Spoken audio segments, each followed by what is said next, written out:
Hey guys, it's Christian from Lost in Discovery and welcome back to It Sucks, a show where we look at things that I love and why people hate them. Today we are going to be looking at Warbreaker by Brandon Sanderson, one of my favorite Sanderson novels and a really fun fantasy standalone book. I really loved Warbreaker, but apparently not everyone did. Some people hated it. Let's find out why people hated this book so much and have a good time with it. Now, I've gone on to Goodreads again, 1-star reviews. These people are very passionate.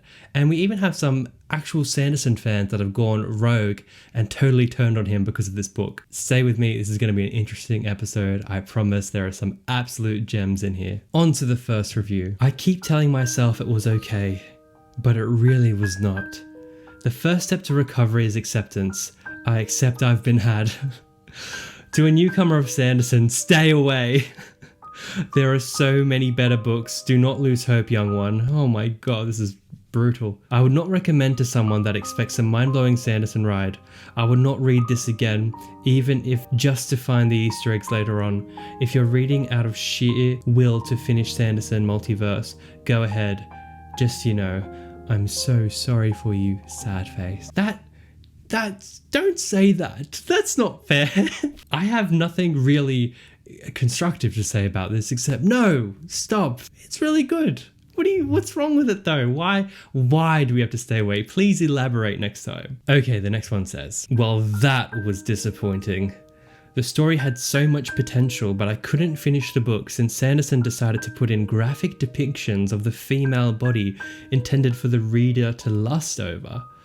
Most of his books are awesome and I love his storytelling, but this is the second book I've read of his that has highly objectionable content. I didn't really find Warbreaker overly sexual. It was the first time where I've noticed Sanderson kind of delve into the realm of a bit of sexuality. It's probably at the most forefront in Warbreaker, but I never found it to be kind of gratuitous or alarming in any sense of the word, but everyone's got their own opinions on that. This person would not do well with Game of Thrones, and they definitely would not do well in the first Law series, where the sex scenes in that are just read those books if you're interested.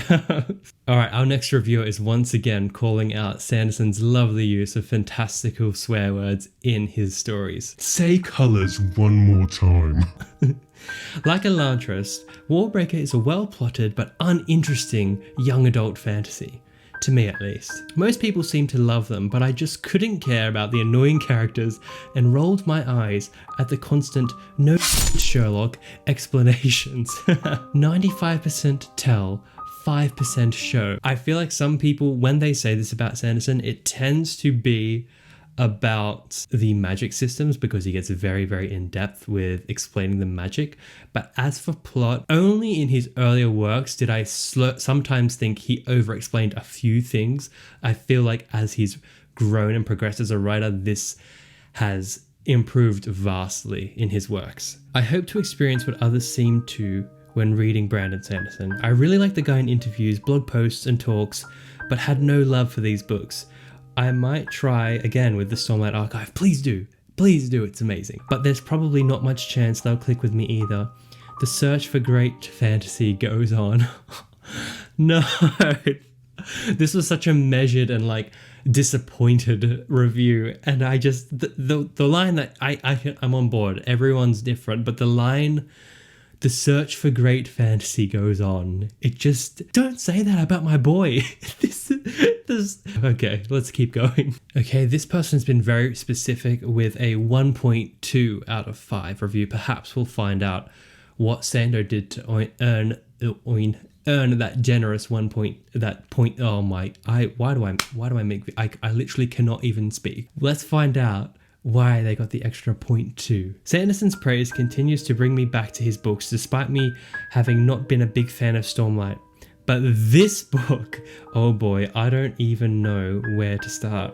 The pacing was awful. The majority of the characters were shallow and uninteresting, and the dialogue is extremely corny. Not to mention the overall plot was also very uninteresting. I almost DNF'd this book with 30 pages left because it was so bad. I don't care what book it is, man. If I'm 30 pages away from the end, I ain't gonna stop, but this sounds serious. Let's hear them out. I will not be reading another Sanderson book, and I'm honestly hesitant to even continue Stormlight when the 4th book comes out. I'm absolutely baffled at the amount of praise that Sanderson gets. I truly think he's a bad writer, and his stories and characters are boring. You're wrong. No, alright.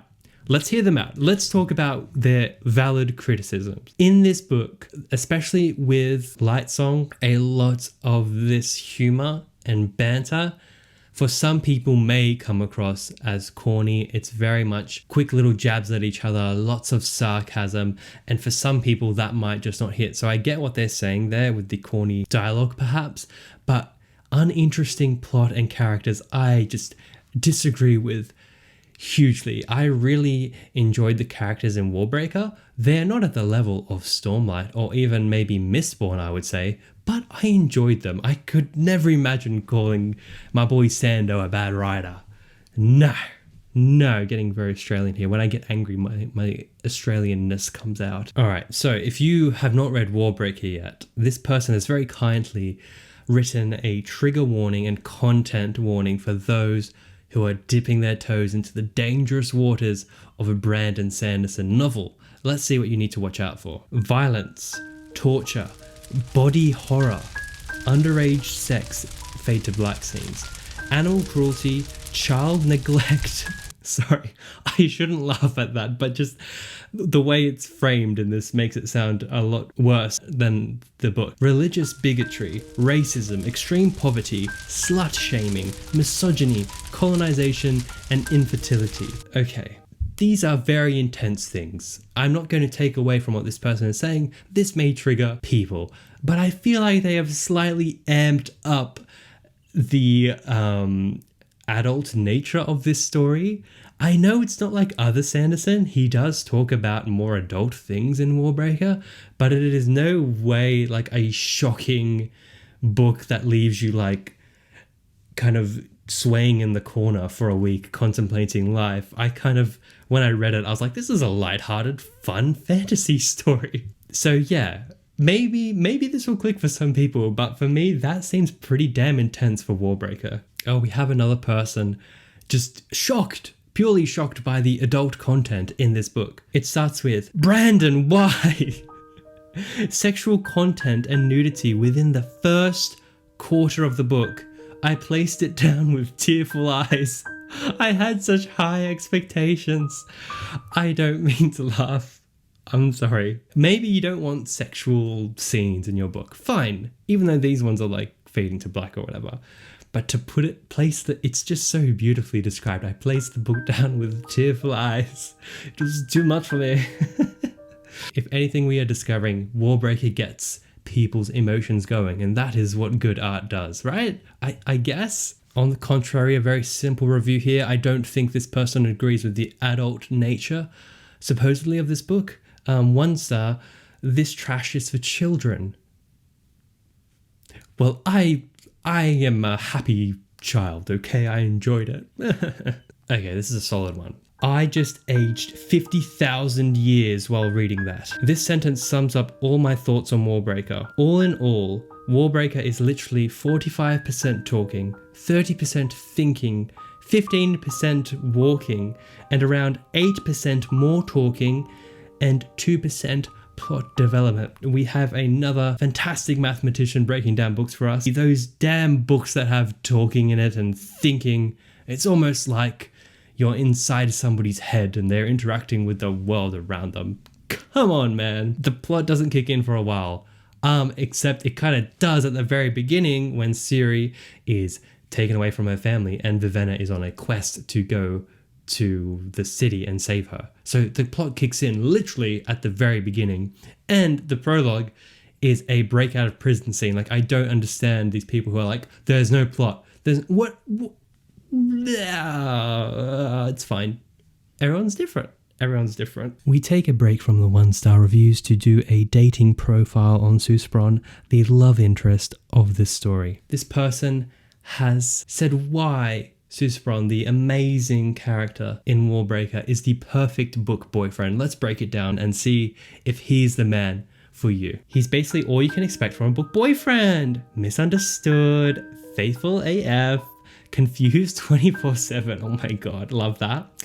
Damaged hero. Oh, powerful but frightened to use those powers. I love that. Shy and awkward. Oh, that's sweet. Shares his food. This earned extra brownie points, so just keep out for that. Supports you no matter what you do. Adolin, took notes from that, I believe. Is in love with your insane self. Wow, is this actually Adolin? And he's a bibliophile. Yay, that's not Adolin. But yeah, if you're interested, that's for you, I guess. That's for you. He is pretty great. Maybe I would, I don't know. Snippets from another review here. Another both Sanderson and fantasy classic. The female characters don't interact with each other. We have about one scene with Vivenna and Ciri. I'm so angry. Okay, for this one, I will agree. Having read fantasy, I crave more female friendships and more female interactions when they're not constantly at odds with each other. I know you need tension in a story, but I feel like there is a lack of female camaraderie similar that you get with the boys, that you always see the lads together in fantasy. I want more female sisterhood, I guess you would say. Having said that, also though, I'm still new and still growing in expanding my reading. For this one, I gave it a pass because the whole point is literally one trying to rescue the other. They are not together, so of course there's not much dialogue between the two. But yeah, valid criticism of fantasy as a whole, I would say. And to tie it up in a neat little bow, the one mute character obviously couldn't stay mute. Disability is bad, folks. Have to change that. No, stop right there. Stop it. Sando is such an advocate for people who have a disability. Okay, I'm going to say one word, Risen. Risen in the Stormlight Archive. He has done an amazing job of representing people who do not have full control over a certain number of their limbs. And he has done things that it is fantasy. Some people will have magic to help them with their disabilities, but especially with mental illness and physical disabilities, he has done a great job, I feel, and is a standout in the fantasy that I've read of being completely inclusive to as many different people as possible. So I'm just going to stop you right there and defend my boy Sando real quick. Okay, here we're hearing from a Sando fan, so this is going to be a tough one, guys. We'll see what we can do here. We'll see what we can work with. First, I read and loved the Mistborn series. That said, I admittedly didn't finish this book. I made it to chapter 22, but the setting was too foreign, and I couldn't get into it. I forced myself to keep reading despite not being able to get into it. There are still too many unclear storylines. The characters haven't developed enough, but I just don't care enough about any of them. But they're still developing. You didn't keep going. And the main thing is the setting's too foreign. It's fantasy. It's fantasy. What? Mistborn? Was that so normal? There's literally like black crap falling from the sky. Is that normal? Where do you live? No, look, I'm giving this person a hard time. It's fair enough, I guess. I don't know, man. Everyone's got different tastes, I suppose. That's what this is all about. We're hearing other people's opinions, and I'm totally okay, and I'm coping with that. That's fine. And wrapping it up, because I feel like I've overstayed my welcome here. Colors, this was one excuse for an epic fantasy novel. And we'll end it there, guys. Thank you so much for watching this episode of It Sucks. Next up, we are going to be doing either Wheel of Time or the First Law trilogy, something in that vein, or we can continue Stormlight. I also want to break out into lots more topics because I love, despite reading some of the absolutely mad things people say, it's good to hear the other side and not just be in this bubble of we love Sando, we love this, it's the best. It's good to hear why people didn't like it, and I actually have a lot of fun making these videos. So yeah, see you guys soon. I'm in the process of making a very juicy Stormlight lore video. Be excited for that, and I hope you guys have a great weekend. See you all in the next video. Thank you for watching. Bye.